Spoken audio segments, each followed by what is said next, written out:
Welcome to Man Does Tech, where I solve the problems you didn't even know you had. In this video, I will show how to iron Dickies pants.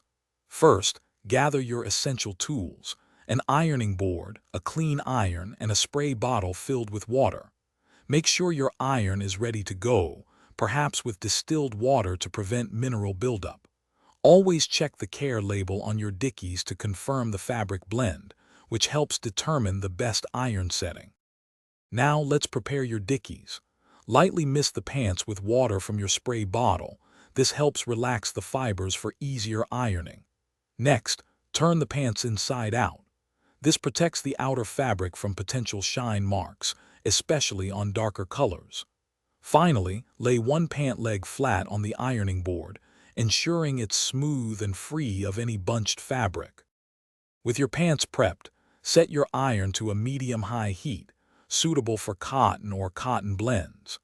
Begin ironing in long, even strokes, always moving from the top of the pant leg down towards the hem. Apply firm, consistent pressure to effectively remove wrinkles and create crisp creases, paying extra attention to the seams and pockets for a polished look. Once you've finished ironing, immediately hang your Dickies pants on a hanger. This crucial step prevents new wrinkles from forming as they cool. Allow the pants to cool completely for several minutes before wearing or folding them. For best results and to maintain that crisp, professional look, always store your Dickies on hangers in your closet. Thanks for watching. If you found this helpful, don't forget to like and subscribe.